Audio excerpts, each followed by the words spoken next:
ప్రతి ముత్తైదు అంబను కాదే కవిచేది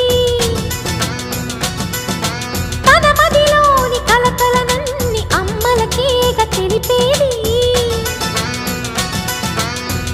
నెలతలే లేకుంటే దేవుడికి నెలవేది